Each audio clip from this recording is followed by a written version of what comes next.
Wrong Professor Dave. All right. So I stayed up late last night to watch the outcome. Although when I went to bed, the outcome hadn't been decided, and I didn't even know what I was going to talk about this morning for sure.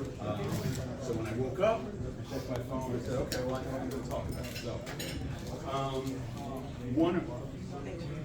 one of the things, you know, what I've talked about is in financial planning, and is the fact I've been doing this for over 25 years. And one of the things that means is I've seen it all and I've learned, don't overreact to events. And one of the most important things about financial planning is focusing on change and also adapting to the environment we're in. I'll tell you a quick little story, which is today I have my Miata, and I was having a problem with the window switch. So I was trying to be cheap, and it was the button that broke, so I was trying to find one at a junkyard, right? Instead of buying the switch.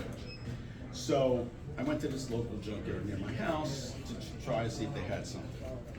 They didn't, but I was talking to the owner briefly, and he was saying if so-and-so wins, we're effed, okay? So I basically said to him, because it's in my community, I didn't want to get political with them. I said, listen, you know, no matter who wins, we're not. Because one of the things that we do as financial planners is to look at the environment that we're in and to adapt accordingly. So I had said to him, I said, no matter which candidate wins, we will adjust our strategies accordingly.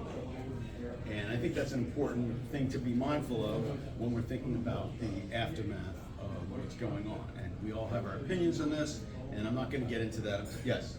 Do you move assets around depending on where you feel the economy is? Well, that's one of the things I'll kind of touch on. And that's actually a good point, which is that, just to answer that question briefly, which is that different candidates are going to have different priorities as far as industries that they're going to favor versus industries that may not be favored, as well as tax policies and so on. That's one of the things I want to touch on a little bit based on some of the proposals that have been out there, which is that there are opportunities potentially, regardless of who ultimately ends up in, and now that we know, changes can be made accordingly. So, for example, one of the emphasis of Trump's platform is energy, right? And particularly as opposed to the current administration, where it was more of an emphasis on green energy.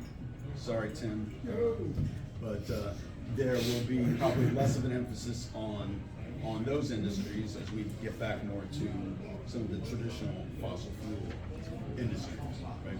And potentially, I think there'll be some